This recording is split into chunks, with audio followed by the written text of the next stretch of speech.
ಧರ್ಮಸ್ಥಳದಲ್ಲಿ ನೂರಾರು ಶವಗಳನ್ನು ಹೂತು ಹಾಕಲಾಗಿದೆ ಎಂದು ಗಂಭೀರವಾಗಿ ಆರೋಪ ಮಾಡಿದ್ದ ಯೂಟ್ಯೂಬರ್ ಮೊಹಮ್ಮದ್ ಸಮೀರ್ ಎಸ್ಐಟಿ ತನಿಖೆಗೆ ಒಳಗಾದ ಬಳಿಕ ಮೊದಲ ಬಾರಿಗೆ ಪ್ರತಿಕ್ರಿಯಿಸಿದ್ದು, ನನಗೆ ಎಲ್ಲೂ ಮನೆ ಸಿಗ್ತಾ ಇಲ್ಲ, ಬೀದಿಗೆ ಬಿದ್ದಿದ್ದೇನೆ ಅಂತ ಹೇಳಿಕೊಂಡಿದ್ದಾರೆ. ಎಸ್ಐಟಿ ತನಿಖೆಯ ಬಳಿಕ ಮೊದಲ ಬಾರಿಗೆ ಪ್ರತಿಕ್ರಿಯಿಸಿರುವ ಸಮೀರ್, ಪೊಲೀಸರು ಪದೇ ಪದೇ ತನಿಖೆ ಎಂದು ಮನೆಯ ಬಳಿ ಬರ್ತಾ ಇದ್ದಿದ್ರಿಂದ ಮನೆಯ ಓನರ್ ಮನೆ ಖಾಲಿ ಮಾಡಿಸಿದ್ದಾರೆ. ಇವತ್ತು ನನ್ನ ಹೆಸರು ಸಮೀರ್ ಎಂಡಿ ಅಂತ ಹೇಳಿದ್ರೆ ಯಾರೊಬ್ಬರು ಮನೆ ಕೊಡ್ತಾ ಇಲ್ಲ, ಜನ ಹೆದರಿಕೊಳ್ತಿದ್ದಾರೆ ಅಂತ ಹೇಳಿದ್ದಾರೆ.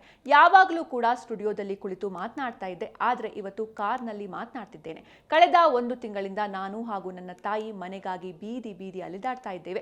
ಇದನ್ನೆಲ್ಲ ನಾನು ಅನುಕಂಪ ಗಿಟ್ಟಿಸಿಕೊಳ್ಳಲು ಹೇಳ್ತಾ ಇಲ್ಲ. ನಿಜಕ್ಕೂ ನನಗೆ ಮನೆ ಸಿಗದೆ ಸಾಕಷ್ಟು ಕಷ್ಟಪಡ್ತಿದ್ದೇನೆ. ಇಲ್ಲಿ ಗಟ್ಟಿಯಾಗಿ ನ್ಯಾಯದ ಪರ ನಿಂತರೆ ಎಲ್ಲರಿಗೂ ಇದೇ ಪರಿಸ್ಥಿತಿ ಬರುತ್ತೆ. ಎಸ್ಐಟಿ ರಚನೆ ಆದಾಗಲೇ ಅರ್ಧ ಕೆಲಸ ಆಗಿದೆ. ಎಸ್ಐಟಿ ಇದೆ, ಆ ದೇವರು ಇದ್ದಾರೆ ಎಂದಿದ್ದಾರೆ. ಇನ್ನು ಇದೇ ವೇಳೆ ವಿದೇಶದಿಂದ ಫಂಡಿಂಗ್ ಬಗ್ಗೆ ಕೂಡ ಮಾತನಾಡಿದ್ದು, ವಿದೇಶದಿಂದ ಯಾವುದೇ ಫಂಡ್ ಬಂದಿಲ್ಲ, ನನಗೆ ಹಣ ಬಂದಿದ್ರೆ ತನಿಖೆಯಿಂದಲೇ ಸತ್ಯ ಬಹಿರಂಗವಾಗ್ತಾ ಇತ್ತು. ನಾನು ಈಗಾಗಲೇ ಎಲ್ಲಾ ಬ್ಯಾಂಕ್ ದಾಖಲೆಗಳನ್ನ ಪೊಲೀಸರಿಗೆ ಒದಗಿಸಿದ್ದೇನೆ. ಪೊಲೀಸರು ತನಿಖೆ ನಡೆಸಲಿ, ನಾನು ಯಾವುದೇ ತಪ್ಪು ಮಾಡಿಲ್ಲ.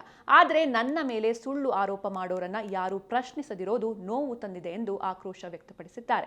ಸುಜಾತಾ ಭಟ್ ಅವರು ಅನನ್ಯ ಭಟ್ ಬಗ್ಗೆ ಹೇಳಿ ಕಣ್ಣೀರು ಹಾಕಿರೋದನ್ನ ನನ್ನಿಂದ ನೋಡಲು ಆಗದೆ ನಾನು ಅವರಿಗೆ ನ್ಯಾಯ ಒದಗಿಸೋಣ ಅಂತ ವಿಡಿಯೋ ಮಾಡಿದ್ದೆ ಅಷ್ಟೇ.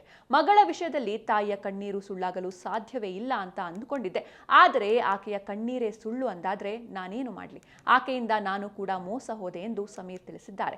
ನನ್ನ ವಿಡಿಯೋ ಸುಳ್ಳು ಅಂತ ಹೇಳ್ತಿದ್ದಾರೆ. ಪೊಲೀಸರ ಯುಡಿಆರ್ ರಿಪೋರ್ಟ್ ಸುಳ್ಳ? ಸೌಜನ್ಯ ಹಾಗೂ ಪದ್ಮಲತಾರನ್ನ ಸಾಯಿಸಿದ್ದು ಯಾರು ಎಂದು ಸಮೀರ್ ಪ್ರಶ್ನಿಸಿದ್ದಾರೆ.